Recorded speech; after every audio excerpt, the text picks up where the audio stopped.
கர்த்தருடைய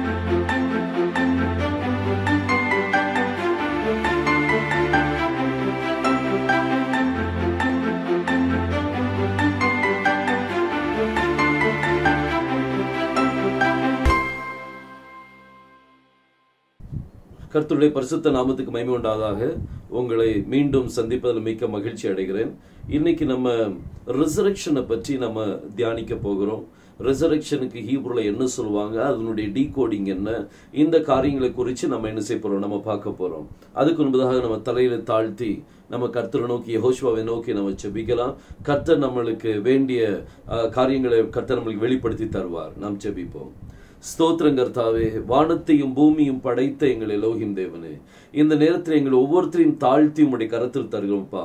தேவனே, இதை பார்த்து கொண்டிருக்கிற உம்முடைய அருமை பிள்ளைகளை உம்முடைய கருத்து தருகிறோம். ஒவ்வொருத்தர் மேலும் உம்முடைய அபிஷேகத்தில் நீங்க நிரப்புங்க, நீங்க ஆசீர்வதிங்கப்பா. எங்களை தாழ்த்தி உம்முடைய கருத்து தருகிறோம். மீட்பரும் இரட்சகருமாகிய யெகோஷுவா மேசியா நாமத்தில் கேட்டுக்கொள்கிறேன், ஜீவனுள்ள நல்ல பிதாவே, ஆமேன் ஆமேன். கர்த்தர் நம்மளை ஆசீர்வதிப்பாராக. நம்ம இன்னைக்கு ஒரு வசனத்தை வாசித்து அதுல இருந்து நம்ம மேற்கொண்டு காரியங்கள் நம்ம பார்ப்போம். யோவான் 14ஆம் அதிகாரம் 6ஆம் வசனத்தை நான் வாசிக்கிறேன். அதற்கு இயேசு, நானே வழியும் சத்தியமும் ஜீவனுமாயிருக்கிறேன், என்னாலே அல்லாமல் ஒருவனும் பிதாவினிடத்தில் வரான். இந்த வசனத்தை நம்ம எத்தனையோ தடவை வாசிச்சிருக்கிறோம், எத்தனையோ தடவை நம்ம கேட்டிருக்கிறோம். கர்த்தர் இந்த வசனத்தை ஆசீர்வதித்து தருவாராக. இதுல இருந்து நம்ம ரிசரக்ஷனை பற்றி நம்ம என்ன செய்ய போறோம், பார்க்க போறோம். கர்த்தர் சொன்னார், யெகோஷுவா சொன்னார், நானே வழியும் சத்தியமும் ஜீவனுமாயிருக்கிறேன். இந்த ஜீவன் அப்படிங்கிற இந்த வார்த்தை குறித்து நம்ம தியானிக்கலாம். Life, I am the way, the truth and the life அப்படின்னு சொல்லி சொன்னார். இந்த ஜீவன் அப்படிங்கிற வார்த்தைக்கு ஹீப்ருல என்ன சொல்லுவாங்க அப்படின்னா, லைஃப்க்கு ஹீப்ருல என்ன சொல்லுவாங்க அப்படின்னா, ஹாய் அப்படின்னு சொல்லி சொல்லுவாங்க. ஹாய் ஹாய் அப்படின்னா லைஃப் அப்படின்னு சொல்லி அர்த்தம். காயிம் அப்படின்னு சொல்லுவாங்க. அதனுடைய ரூட் வேர்டு வந்து காய். நம்ம ரூட் வேர்ட்ல இருந்து இன்னைக்கு நம்ம என்ன செய்ய போறோம், எல்லாமே டீகோடிங் நம்ம பார்க்க போறோம். பாருங்க, ஒரு மனிதன் உயிரோடு இருக்கும்போது அவனுக்குள்ள லைஃப் இருக்குது, காய் இருக்குது. ஆனா ஒரு மனிதன் மறிச்சிட்டாங்க அப்படின்னா அதுக்கு பிறகு அவங்களுக்குள்ள இருந்த அந்த காய் அவங்கள விட்டு வெளியே என்ன செஞ்சுட்டு போயிட்டு. ஸோ இந்த காரியங்களை குறித்து நிறைய சம்பவங்களை நம்ம இணைச்சு நம்ம என்ன செய்ய போறோம், நம்ம பார்க்க போறோம். இன்னைக்கு நம்மளுக்கு உயிர்த்தெழுதலை பற்றி நம்ம பார்க்கணும். அதே மாதிரி உயிர்த்தெழுதலின் வல்லமை குறித்து நம்ம என்ன செய்ய போறோம், நம்ம பார்க்க போறோம். இந்த உயிர்த்தெழுதலின் வல்லமை யாருக்கு கிடைக்கும், அதையும் நம்ம என்ன செய்ய போறோம், நம்ம பார்க்க போறோம். இது எல்லாமே இந்த டீகோடிங் சம்பவத்தில் நம்ம என்ன செய்வோம், நம்ம பார்ப்போம். பாருங்க, வேதம் சொல்றது, யெகோஷுவா அவர் சிலுவையில் அடிக்கப்படுறார்.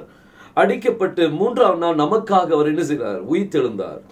உயிர்த்தெழுந்த யெகோஷுவா, பாருங்க, வேதத்தின்படி நம்ம பார்க்கும்போது சிலுவையில் அடிக்கப்பட்ட உடனே ஒருவேளை பிசாசு நினைச்சிருப்பான், இப்ப நம்ம எல்லாத்தையுமே முடிச்சிட்டோம் அப்படின்னு நினைச்சிருப்பான். இன்னும் மரணத்தை கொடுத்தாச்சு, இன்னும் அவ்வளவுதான், யெகோஷுவா அப்படிங்கிற பேரே இல்லாம ஆக்கிடலாம் அப்படின்னு சொல்லி நினைச்சான். ஆனா 3 நாளைக்குள்ளே அவர் உயிர்த்தெழுந்தார். He is not here, அவர் இங்கே இல்லை, அவர் உயிர்த்தெழுந்தார் அப்படிங்கிற செய்தியை நம்ம கேட்டோம். சோ இந்த உயிர்த்தெழுந்தார் அப்படிங்கிறது, யார் உயிர்த்தெழுந்தார், யெகோஷுவா உயிர்த்தெழுந்தார். அப்ப யெகோஷுவாங்கிற பெயர் அது உயிர்த்தெழுந்த ஒரு பெயர், உயிர்த்தெழுந்த ஒரு பெயர். அது Yehoshua, it's a resurrected name. So இந்த resurrected நேமுக்குள்ள என்னென்ன காரியங்கள் அடங்கி இருக்கு அப்படிங்கறத நம்ம என்ன செய்ய போறோம், நம்ம பார்க்க போறோம். பாருங்க, வேதம் சொல்லுது, அவர் வழியும் சத்தியமும் ஜீவனுமாய் இருக்கிறார். ஒரு சின்ன ஒரு உதாரணத்தை உங்களுக்கு நான் சொல்ல விருப்பப்படுறேன். வேதத்துல ஒரு சம்பவம் எழுதப்பட்டிருக்குது, நம்மளுக்கு தெரிஞ்ச சம்பவங்கள் தான். அதாவது 1 ராஜாக்கள் 17ஆம் அதிகாரம் 22ஆம் வசனத்தை நான் வாசிக்கும் போது, அதுல ஒரு சின்ன பையனை எலியா என்ன செய்யார், உயிரடை வைக்கிறார். கர்த்தர் எலியாவின் சத்தத்தை கேட்டார், பிள்ளையினுடைய ஆத்துமா அவனுள் திரும்பி வந்தது, அவன் பிழைத்தான். 1 ராஜா 17ஆம் அதிகாரம் 22ஆம் வசனத்தை வாசித்தேன். கர்த்தர் எலியாவின் சத்தத்தை கேட்டார், பிள்ளையினுடைய ஆத்துமா அவனுள் திரும்பி வந்தது, அவன் பிழைத்தான். இந்த பிழைத்தான் அப்படிங்கிற வார்த்தை நான் ஆங்கிலத்திலையும் வாசித்து காமிச்சிடுறேன். And the Lord heard the voice of Elijah, and the soul of the child came into him again, and he revived அப்படின்னு சொல்லி வேதம் சொல்லுது.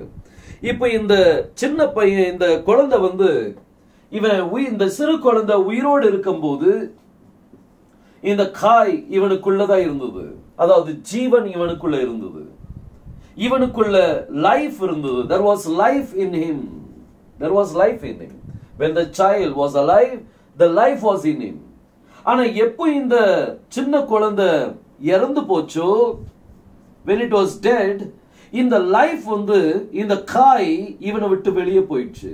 இந்த காய் இவனை விட்டு வெளியே போயிட்டு, the life was out, வெளியே வந்துட்டது. அதே சமயம் எலியா ஜெபித்த உடனே இந்த சிறுவன் மீண்டும் என்ன செய்தான்? பிழைத்தான். கர்த்தர் எலியாவினுடைய சத்தத்தை கேட்டு அவனுக்கு மீண்டும் பிழைத்தான். பிழைக்கும் போது வெளியே போன இந்த லைஃப் மீண்டும் அவனுக்குள்ள என்ன செஞ்சுட்டு? திரும்ப வந்துட்டு மீண்டும் அவனுக்குள்ள அந்த லைஃப கர்த்தர் திரும்ப கொடுத்தார்.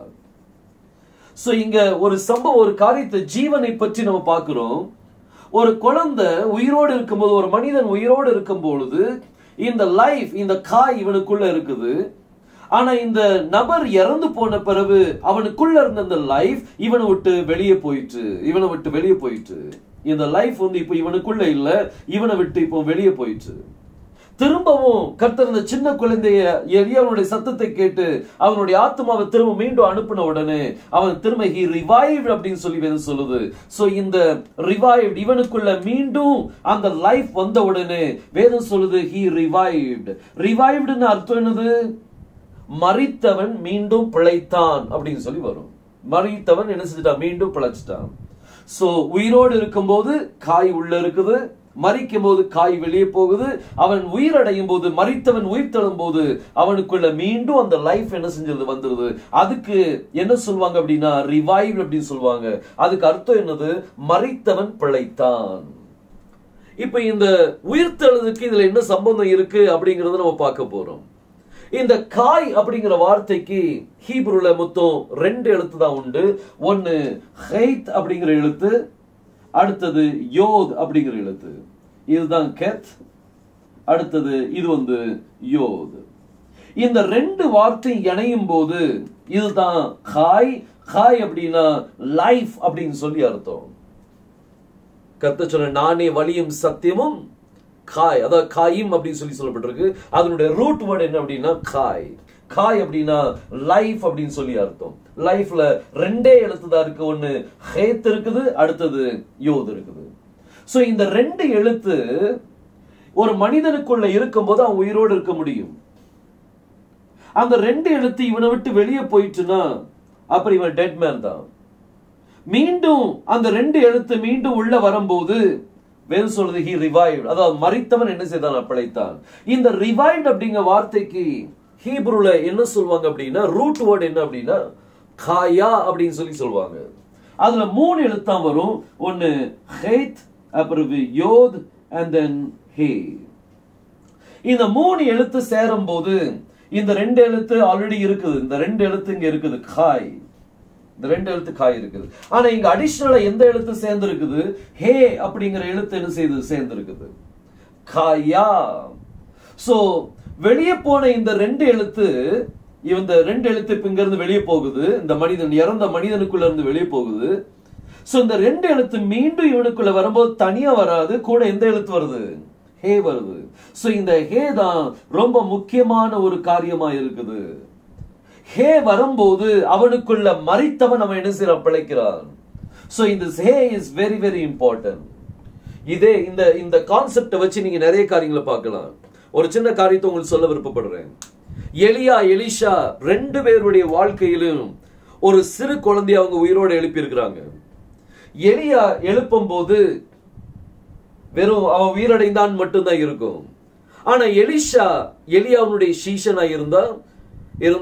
அந்த எலியாவுடைய சீஷனா இருந்த அந்த எலிஷா, எலியா எப்படிலாம் செய்தாரோ அதே மாதிரி அந்த சிறு பையன் மேல அதே மாதிரி படுத்து எழுதும் போது அவனுக்குள்ளேயும் he also revived, அவனும் உயிரடைந்தான்.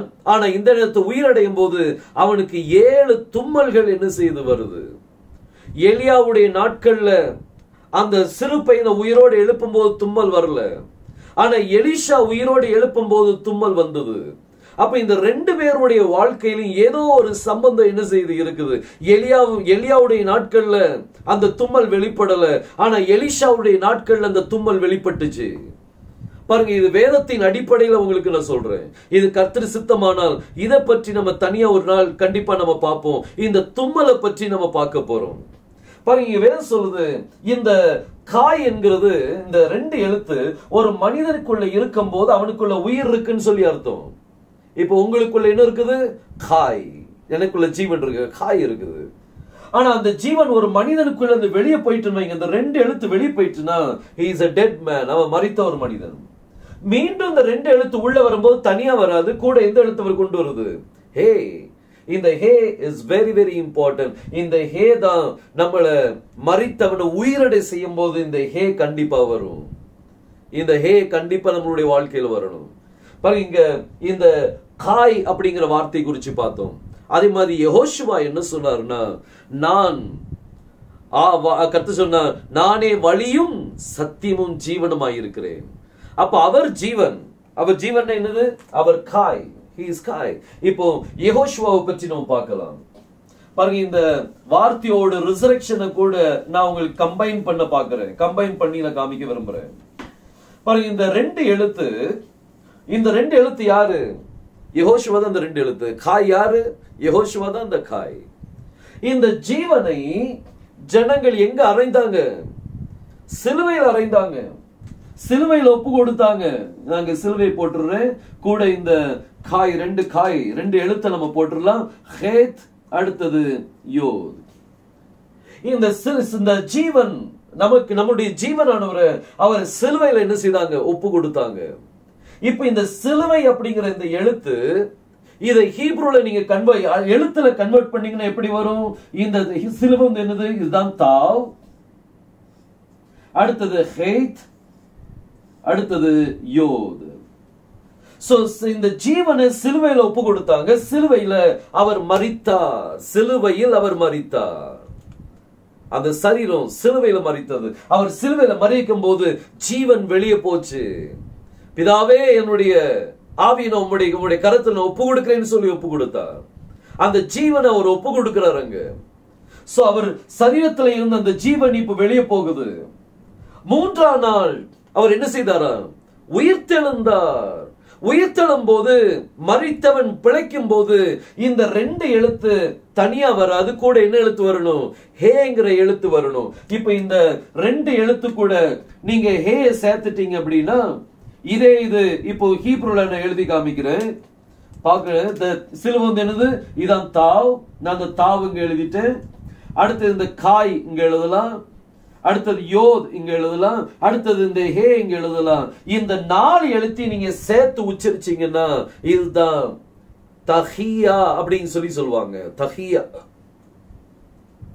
தஹியா அப்படின்னா ரிசரக்ஷன் அப்படின்னு சொல்லி அர்த்தம். தஹியா அப்படின்னா என்னது? ரிசரக்ஷன். பாருங்க, இதுல எத்தனை எனர்ஜி கம்பைன் ஆகுது பாருங்க. ஜீவன் என்கிற எனர்ஜி, சிலுவை என்கிற எனர்ஜி, அடுத்தது ஹே என்கிற எனர்ஜி. இந்த 4 கம்பைன் ஆகும்போது அங்கதான் என்ன நடக்குது? ரிசரக்ஷன் நடக்குது. ரிசரக்ஷனுக்கு ஹீப்ரூல என்ன சொல்லுவாங்க? தஹியா அப்படின்னு சொல்லுவாங்க.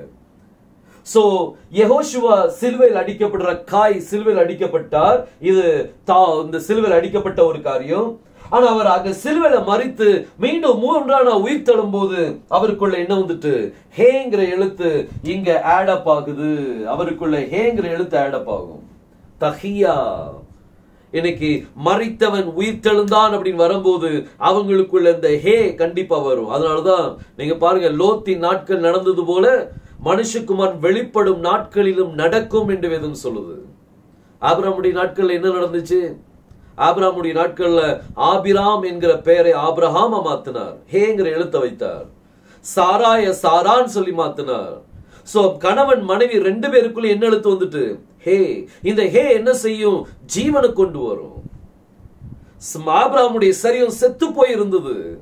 அவனுக்குள்ள ஜீவன் இல்ல, பிள்ளை பெறக்கூடிய பாக்கியம் கிடையாது.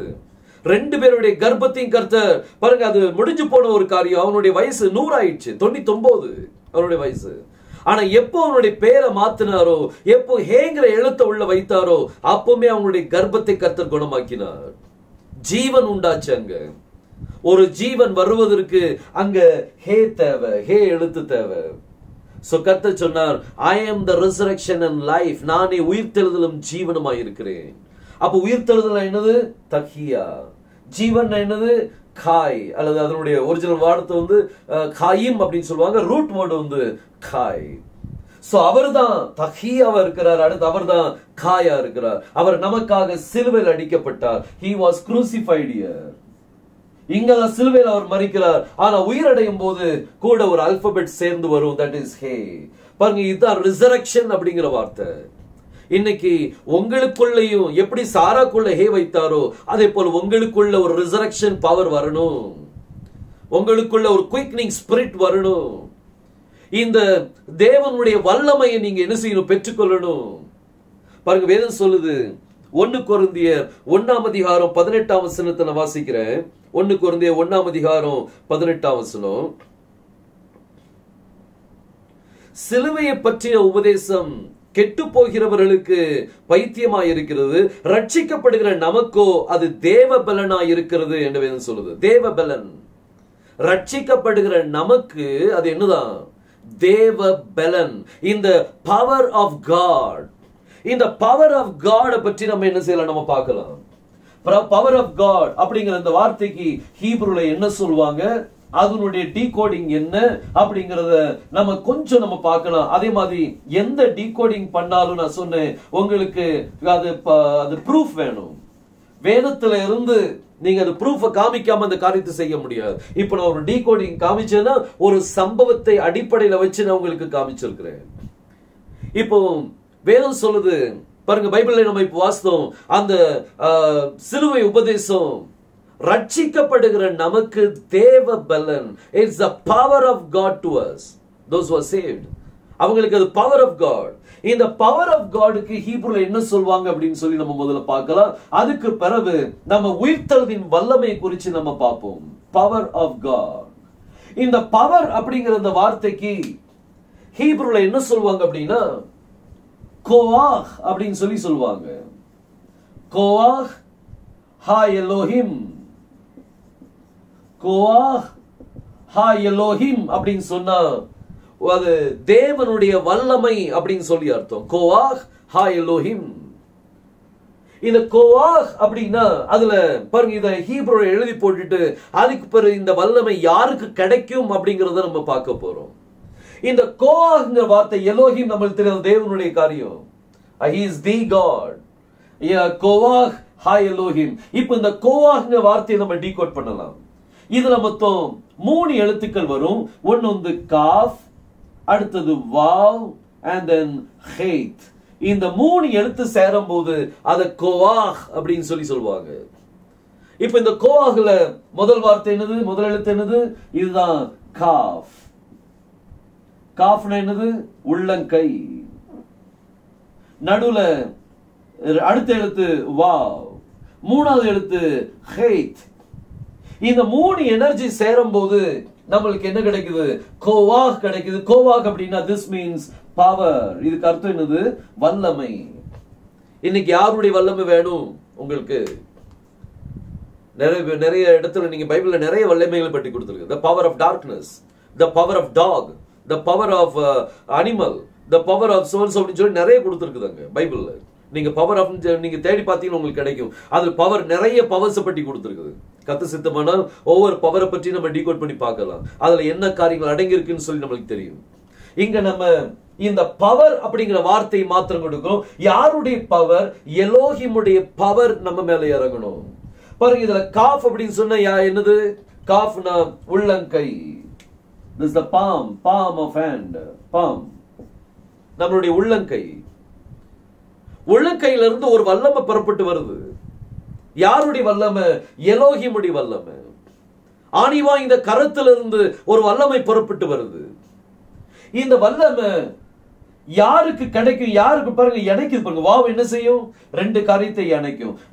கர்த்தருடைய கரத்தில் வரக்கூடிய பவரை இது கூட இணைக்குது அப்படின்னா இந்த ஹேத் கூட இணைக்குது. ஹேத்ல என்னது? செப்பரேஷன். ஹேத் அப்படின்னா செப்பரேஷன் சொல்லி அர்த்தம். இப்ப இத பத்தி நம்ம ஏற்கனவே ஒரு டீகோடிங் நம்ம பார்த்திருக்கோம். இந்த செப்பரேஷன் யாரு? Separated people, the chosen people பாகார் அப்படிங்கிற வார்த்தையை நம்ம டீகோட் பண்ணி பார்த்திருக்கிறோம். பாகார் அப்படின்னு சொன்னா chosen அப்படின்னு சொல்லி அர்த்தம். Who is the chosen people? One is separated from everything. அவங்க தான் chosen people. யார் எல்லா காரியத்திலிருந்து பிரித்தெடுக்கப்பட்டிருக்காங்களோ அவங்க தான் தெரிந்து கொள்ளப்பட்டவர்கள் சொல்லி பார்த்தோம். சோ இந்த செப்பரேஷன் யாரு? இந்த தெரிந்து கொள்ளப்பட்டவங்க யாரு?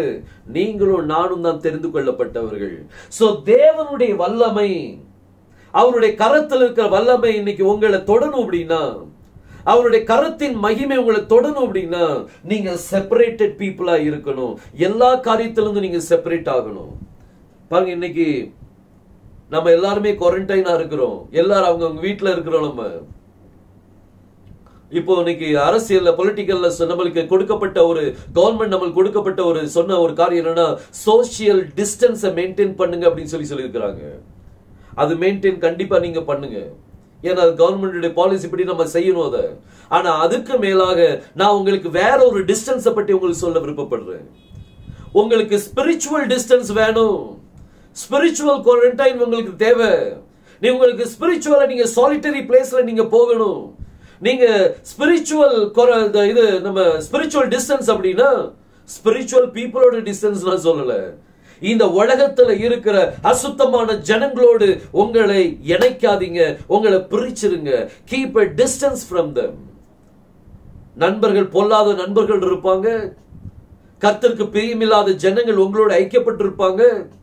இவங்க எல்லாத்தையும் இருந்தும் நீங்க செப்பரேட்டட் ஆகணும். நீங்க டிஸ்டன்ஸை கீப் அப் பண்ணணும்.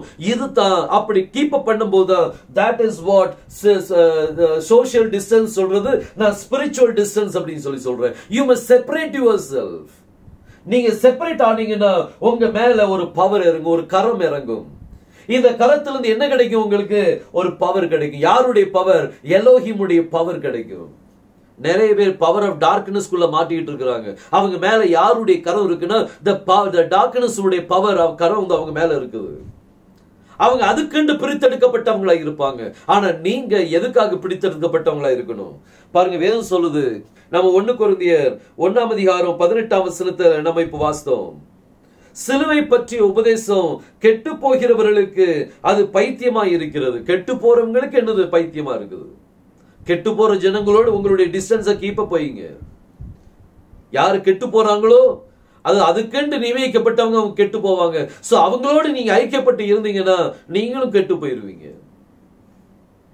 ஆனா ரட்சிக்கப்படுகிற நமக்கோ அது தேவ பலனா இருக்குது. அப்ப இன்னைக்கு ரட்சிக்கப்படுகிற நமக்கு தான் தேவ பலன் இருக்கு. தேவ பலன் என்னது? பவர் ஆஃப் காட் என்னது? கோவாஹ் ஹா எலோஹிம். இந்த எலோஹிமுடைய பவர் யாருக்கு கிடைக்கும்? one who is separated from everything. எல்லாத்திலிருந்து பிரித்தெடுக்கப்பட்டவங்களுக்கு தான் இந்த அபிஷேகத்தை அவர் என்ன செய்றார்? கொடுக்கிறார். இன்னைக்கு நீங்க எல்லா காரியத்திலிருந்து பிரித்தெடுக்கப்பட்டீங்களா? பாருங்க, அப்போஸ்தலன் பவுல் வந்து ரொம்ப அருமையான காரியத்தை சொல்றார். பிலிப்புக்கு எழுதின நிருபம் 3 அத 10 நான் வாசிக்கலாம். இப்படி நான் அவரையும், பாருங்க நல்லா கவனிங்க, இப்படி நான் அவரையும் யார? யெகோஷுவாவை. இப்படி நான் அவரையும் அவருடைய உயிர்த்தெழுதலின் வல்லமையும், என்ன வல்லமை? That's a resurrection power. உயிர்த்தெழுதலின் வல்லமையும் அவருடைய பாடுகளின் ஐக்கியத்தையும் அறிகிறதற்கும் 3 காரியம் அறியணும். எதெல்லாம்? அவர் அறியணும், யெகோஷுவா அறியணும், அவருடைய உயிர்த்தெழுதலின் வல்லமை அறியணும், அவருடைய பாடுகளின் ஐக்கியத்தை நீங்க அறிந்து கொள்ளணும். இந்த 3 காரியத்தை அறிந்து கொள்ளும் போது அவருடைய மரணத்துக்கு ஒப்பன மனத்துக்குள்ளாகி எப்படி ஆயினும் நான் மரித்தோரிலிருந்து உயிரோடு எழுந்திருக்கிறதுக்கு தகுதியாகும்படிக்கு அவருக்கு எல்லாவற்றையும், நான் உயிர்த்தெழுதல வரணும் அப்படிங்கிறதுக்காக தகுதியாகிறதுக்கு அவருக்காக எல்லாவற்றையும் நஷ்டம் என்று விட்டேன், குப்பையுமாக எண்ணுகிறேன். எல்லாவற்றையும் என்ன வார்த்தை? எல்லாவற்றையும் சொல்றார். எல்லாவற்றையும் நஷ்டம் விட்டுட்டேன், குப்பையுமாக எண்ணுகிறேன். அப்ப எல்லாத்தையும் நம்ம எப்படி விடணுமா? நஷ்டம் சொல்லி விட்டுருங்க. உங்களை நீங்க செப்பரேட் பண்ணிதான் ஆகணும். உயிர்த்தெழுதலின் வல்லமையை பெற்றுக்கொள்ள நீங்க எல்லாத்தையும் வெறுத்தாகணும். உயிர்த்தெழுதலின் வல்லமை, இப்போ நான் பவர் ஆஃப் காட் பற்றி நாம் பார்த்தோம். அடுத்தது resurrection power. Sorry, power of resurrection, power of resurrection. இந்த ரிசரக்ஷனுக்கு ஹீப்ரூல என்ன சொல்லுவாங்க? பவருக்கு என்ன சொல்லுவாங்க? கோவாக்னு சொல்லுவாங்க. அப்புறம் ரிசரக்ஷனுக்கு என்ன சொல்லணும்? தகியா அப்படின்னு சொல்லணும். சோ கோவாக் தகியா, கோவாக் தகியா, கோவாக் தகியா அப்படின்னு அதுக்கு அர்த்தம் ரிசரக்ஷன் பவர். இந்த ரிசரக்ஷன் பவர் யாருக்கு கிடைக்கும்? இதே டிகோடிங் தான். தேவனுடைய ரிசரக்ஷன் பவர் உங்க மேல வரணும். நீங்க செப்பரேட்டட் லைஃப் இருக்கணும். அதனாலதான் பவுல் சொல்றார், நான் எல்லாத்தையும் குப்பையுமா நினைக்கிறேன், எல்லாத்தையும் நஷ்டமா நினைக்கிறேன். இன்னைக்கு நம்மளால நினைக்க முடியுமா? எல்லாத்தையும் நஷ்டம் நீங்க நினைக்க முடியுமா? நம்மளுடைய வாழ்க்கையில பாருங்க, நிறைய எல்லா சாக்கு போக்குல தான் நம்மளுடைய வாழ்க்கை ஓடிட்டு இருக்குது. இன்னைக்கு நம்ம வீட்டுல இருக்கிறோம், ஆனா சபை கூடுதல் இருக்கும்போது சண்டே தான் வியாபாரம் நடக்கும் அப்படின்னு சொல்லுவாங்க. பிரியமான தேவனுடைய பிள்ளையே, நீங்க தேவனுடைய உயிர்த்தல் வல்லமை பெறுவதற்கு நீங்க எல்லாத்தையும் நஷ்டம் சொல்லி நினைக்கணும், எல்லாத்தையும் குப்பன்னு சொல்லி நினைக்கணும். ஒரு நாள் கர்த்தருக்குன்னு ஒதுக்க முடியாதா? கர்த்தருக்காக ஒரு நாளை ஒதுக்குங்களேன், ஒரு நேரத்தை நீங்க ஒதுக்குங்களேன். எல்லாத்தையும் நஷ்டம் சொல்லி நினைங்க, எல்லாத்தையும் குப்பை நினைச்சாதான் அந்த காரியம் வரும். இல்ல ஐயோ அது அந்த டைம்ல விட்டேன்னா அந்த நேரத்துல எனக்கு ரொம்ப சம்பாத்தியம் இருக்கும், அதை நீங்க லாபமா நினைச்சா நீங்க கர்த்தருக்கு நேரம் கொடுக்க முடியாது. நீங்க எல்லாத்தையும் நஷ்டம் நினைச்சு எல்லாத்தையும் குப்பை நீங்க நினைச்சீங்கன்னா அப்பந்தான் நீங்க அந்த உயிர்த்தெழுதலின் வல்லமை ரிசரக்ஷன் பவர் நீங்க பெற்றுக்கொள்ள முடியும். இந்த ரிசரக்ஷன் பவர் உங்களுக்கு வேணுமா? கோவாக் தகியா உங்களுக்கு வேணுமா? அப்படி இந்த ரிசரக்ஷன் பவர் வேணும். ரிசரக்ஷன் அப்படின்னா அவர் மட்டும்தான் ரிசரக்ஷன், வேற யாரும் இந்த உலகத்துல உயிர்த்தெழல. உயிர்த்தெழுந்து இவ்வளவு நாள் உயிர் வாழல. லாசரு மரித்தான், அவனும் பிழைத்தான். ஆனா அதுக்கு பிறகு கொஞ்ச நாள் கழிச்சு மரித்து போனான். ஆனா யெகோஷுவா உயிர்த்தெழுந்தா, இன்றும் ஜீவிக்கிறார். இன்னைக்கு இந்த தகியா, இந்த ரிசரக்ஷன் யாரு? He is the resurrection and life. அவர்தான் உயிர்த்தெழும் ஜீவனுமாய் இருக்கிறார். அந்த உயிர்த்தெழும் வல்லமை கோவாக் அது உங்களுக்கு வரணும்னா நீங்க என்ன செய்ய வேண்டியிருக்குது? நீங்க செப்பரேட் ஆகணும். எல்லா காரியத்திலும் செப்பரேட் ஆகுங்க. பாருங்க, இந்த ரிசரக்ஷன் பவர் இன்னைக்கு நம்மளுக்கு வேணும். இன்னைக்கு உங்களுடைய வாழ்க்கை எப்படி இருக்குன்னு சிந்திச்சு பாருங்க. பவுல் அடியார் ரொம்ப அழகா சொல்றாரு, நான் அதற்காக எல்லாவற்றையும் நஷ்டம் என்று விட்டேன், குப்பையுமாக எண்ணுகிறேன். எதற்காக? இந்த உயிர்த்தெழுதலின் வல்லமைக்காக. எல்லாத்தையும் நஷ்டம் என்று விட்டேன், குப்பையுமாக எண்ணுகிறேன். இன்னைக்கு இப்படிப்பட்ட ஒரு செப்பரேட்டட் லைஃப் இன்னைக்கு நமக்குள்ள வர முடியுமா? சிந்திச்சு பாருங்க. நமக்குள்ள வரணும், நமக்குள்ள இந்த செப்பரேட்டட் லைஃப் வரணும். இந்த ரிசரக்ஷன் பவர் தான் உங்களுக்குள்ள வரணும். பாருங்க, இன்னைக்கு நம்மளை தாழ்த்தி கொடுங்க. கர்த்தர் சொல்லுங்க, கர்த்தாவே நான் இதுவரைக்கும் என்னுடைய வாழ்க்கை எப்படி இருந்தோ எனக்கு தெரியாது, நான் ரொம்ப உங்களுக்கு நேரம் கொடுக்காம என்னுடைய வாழ்க்கையை நான் இருந்தேனப்பா, என்னுடைய வாழ்க்கையை நீங்க மாற்றித்தாங்கன்னு சொல்லி கேளுங்க. அவர் நம்ம வாழ்க்கையை மாற்றுவார். நம்ம செபிக்கலாமா? கண்களை மூடி நம்ம செபிப்போம். ஸ்தோத்திரம் கர்த்தாவே, இந்த ரிசரக்ஷன் டேக்காக நன்றி கர்த்தாவே. இந்த நாளில் கர்த்தாவே இந்த பதிவை செய்வதற்கு நீங்க கிருபை செய்தீங்க, அதற்காக நன்றி. இந்த உயிர்த்தெழுதலின் வல்லமை யாருக்கு கிடைக்கும்? இந்த தேவனுடைய வல்லமை யாருக்கு கிடைக்கும் சொல்லி நாங்க பார்த்தோமப்பா. தன்னையே செப்பரேட் ஆக்குகிறது இந்த உலகத்தில் உள்ள ஐக்கியத்தோடு இந்த பிரித்தெடுக்கப்பட்ட ஒரு வாழ்க்கை இருக்கிறவங்களுக்கு தான் இது கிடைக்கும் சொல்லி பார்த்தோம்ப்பா. பவுல் தெளிவாக சொல்றார், இதற்காக எல்லாவற்றையும் நஷ்டம் என்று விட்டேன், குப்பையுமாக எண்ணுகிறேன். கர்த்தாவே, இங்க இதை கேட்டுக்கொண்டிருக்க முடிய அருமை பிள்ளைகளுக்காக செபிக்கிறேனப்பா. ஒவ்வொருத்தருக்கும் நீர் ஆசீர்வாதத்தை கட்டளையிடுங்க. ஒவ்வொருத்தருங்க தவிர எல்லாவற்றையும் நம்முடைய நாம மகிமைக்காக எல்லாத்தையும் நஷ்டம் என்றும் குப்பையுமாக எண்ணத்தக்க நீர் அவங்களுக்கு உதவி செய்யும். ஆசீர்வதியும் குடும்பத்தை காத்துக்கொள்ளுங்க ராஜா. இந்த நாட்கள்ல வெளி உலகத்துல எல்லா வாதைகள் நடமாடி கொண்டு இருக்குது. நாளுக்கு நாள் கர்த்தாவே மரணம் அதிகரித்து கொண்டே இருக்கு ராஜா. ஆனா உம்முடைய பிள்ளைகளை நீங்க பாதுகாத்துக் கொள்ளுங்க. எல்லா கிருமிகளிடத்திலிருந்து பாதுகாத்துக் கொள்ளுங்க ராஜா. உம்முடைய கிருபையினால பாதுகாத்துக் கொள்ளுங்க கர்த்தாவே. வாதை உன் கூடாரத்தை அணுகாது, பொல்லாப்பு உனக்கு நேரிடாது என்று சொல்லியிருக்கிறீங்களே. இதை கேட்டுக்கொண்டிருக்கிற நம்முடைய அருமை பிள்ளைகளை உம்முடைய ரத்தத்தினால நீங்க மூடிக்கொள்ளுங்க ராஜா. அவங்களுடைய குடும்பத்தை உம்முடைய ரத்தத்தினால மூடிக்கொள்ளுங்க. ஆசீர்வதிங்க. தேவைகள் சந்திக்கப்படட்டும். உம்முடைய நாமம் மகிமைப்பட நிற்கிற செய்வீராக. ஆசீர்வதிங்க, வழி நடத்துங்க. யெகோஷுவா மேசியா நாமத்தில் கேட்டுக்கொள்கிறேன், ஜீவனுள்ள நல்ல பிதாவே.